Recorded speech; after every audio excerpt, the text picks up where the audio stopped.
நம்ம எல்லாம் சுன்ன ஜமாத்துன்னு சொல்கிறோம். எல்லாருமே நாங்கள் சுன்ன ஜமாத்துங்க அப்படின்னு எல்லோரும் தான் சொல்லுவாங்க. அவங்கள கூப்பிட்டு சுன்ன ஜமாத்துனா என்னங்கன்னு தெரியாது. சுன்ன ஜமாத்து சொல்லுவாங்க, சுன்ன ஜமாத்துனா என்ன அது தெரியாது.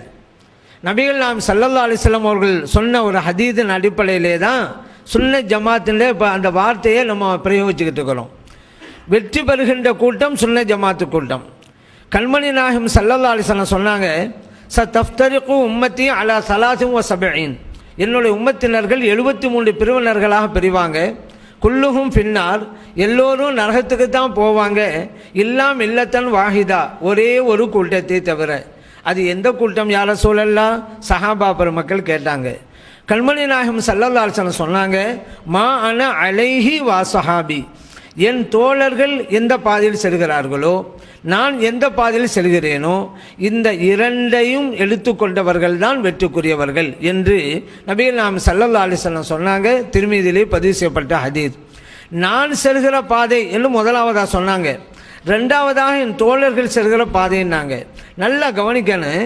வெற்றி பெறுகின்ற கூட்டம் எது என்று கேட்டபோது குர்ஆன் ஹதீஸை பின்பற்றக்கூடியவங்கன்னு சொல்லலை பாருங்கள். அப்படி சொல்லியிருந்தா இன்றைக்கி வழிகட்ட எல்லா கூட்டமுமே உரிமை கொண்டாடுங்க, நாங்கள் தாங்க அது அப்படின்னு எல்லாமே உரிமை கொண்டாடுவாங்க. நபிகள் நாம் ஸல்லல்லாஹு அலைஹி வஸல்லம் அவர்கள் ஒரு தீர்க்க தரிசி என்பதனால தீர்க்க தரிசனமான வார்த்தையும் சொல்லிட்டாங்க. குர்ஆன் ஹதீஸ்ன்னு சொன்னாக்கா அதுக்கு தெளிவு கிடைக்காது. எல்லாம் பொதுமக்கள் குழம்புவாங்க.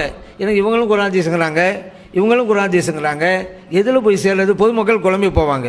அப்படி ஒரு நிலையில் இந்த சமூகத்தை நபிகள் நாம் ஸல்லல்லாஹு அலைஹி வஸல்லம் விடுவாங்களா? விட மாட்டாங்க. அதெல்லாம் அழகாக சொன்னாங்க, நான் செல்கிற பாதை. நபிகள் நாம் ஸல்லல்லாஹு அலைஹி வஸல்லம் அவர்கள் செல்கிற பாதை என்ன? அதான் சுன்னத்து ஹதீஸ்னு சொல்லுவோம்.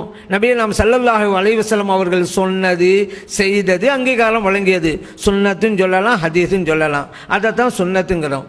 என் தோழர்கள் செல்கிற பாதை நாங்கள் அதை தான் ஜமாத்து சஹாபா.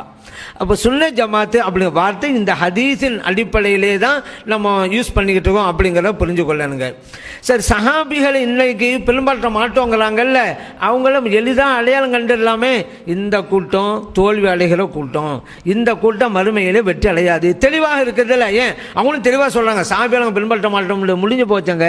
நபிகள் நாம் ஸல்லல்லாஹு அலைஹி வஸல்லம் அவர்கள் இந்த கூட்டத்தை தான் அடையாளம் காட்டியிருக்கிறாங்க.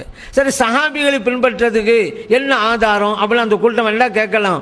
குர்ஆன்ல அல்லாஹ் சொல்லிட்டான்ல, சஹாபிகளை பின்பற்றணும், அப்போ தான் சொர்க்கம் கிடைக்கும், அப்போ தான் வெற்றியும் பெற முடியும். சுன்ன ஜமாத் ஜன்ன ஜமாத் சொன்ன அதனால தான் அல்லாஹ் தஆலா குர்ஆனில் வஸ்ஸாபிகூனல் அவ்வலூன் மினல் முஹாஜிரீன வல் அன்சார், முந்தியவர்கள் முதன்மையானவர்கள் முஹாஜிர் தோழர்கள் அன்சார் தோழர்கள், வல்லதீன தபஊஹும் பி இஹ்சானின், அந்த சஹாபா பெருமக்களை பின்பற்றுகின்ற நன்மக்கள். இங்கே தான் நமக்கு தேவை. சஹாபிகளை பின்பற்றுகின்ற நன்மக்கள். சஹாபிகளை பின்பற்றலாம் என்ன கிடைக்கும்? அதுக்கடுத்து அல்லாஹ் சொல்லி காட்டான், ரலியல்லாஹு அன்ஹும் வரது அன்ஹு, அல்லாஹ் அவர்களை புரிந்து கொண்டான், அவர்களும் அல்லாஹ்வை புரிந்து கொண்டார்கள். அடுத்து இறைவன் சொல்வது வஅத்தலஹும் ஜன்னாத்தின் தஜ்ரி தஹ்தஹல் அன்ஹாரு, இப்படிப்பட்ட மக்களுக்கு சஹாபிகளை பின்பற்றாங்கல்ல அந்த மக்களுக்கு அல்லாஹு தஆலா சொர்க்கத்தை தயார் பண்ணி வச்சிருக்கலாம். அந்த சொர்க்கத்தில் ஆறுகள்லாம் ஓடிக்கிட்டு இருக்கு. ஹாலிதீன ஃபீஹா அபதா, இந்த மக்கள் அந்த சொர்க்கத்திலே நிரந்தரமாக இருப்பாங்க, எக்காலமும் இருப்பாங்க. ஸாலிகல் ஃபௌசுல் அஸீம், அதுதான் மகத்தான வெற்றி. சஹாபிகளை பின்பற்றலாம் என்னென்ன வெகுமதிகள் என்பதை அப்படியே பட்டியல் போட்டு காண்பிக்கிறான் இறைவன். முதலாவது இறை பொருத்தம் கிடைக்கும், ரெண்டாவது சொர்க்கம் கிடைக்கும், அடுத்து சொர்க்கத்தில் நிரந்தரமாக இருப்பீங்க, எக்காலமும் இருப்பீங்க. அந்த வசனத்தை எப்படி இறைவன் முடிக்கிறான்? அதுதான் மகத்தான வெற்றி. இப்போ சுன்ன ஜமாத்து தான் ஜன்ன ஜமாத் சொல்ல காரணமாக தான். சுன்ன ஜமாத்து யாரு? நபிகள் நாம் ஸல்லல்லாஹு அலைஹி வஸல்லம் அவங்களையும் சஹாபா பெருமக்களையும் பின்பற்றுவார்கள். அல்லாஹ் சொல்றான், சஹாபிகளை பின்பற்றினா சொர்க்கம் கிடைக்கும், இவன் பொருத்தம் கிடைக்கும், அதில் தான் வெற்றி இருக்கிறது.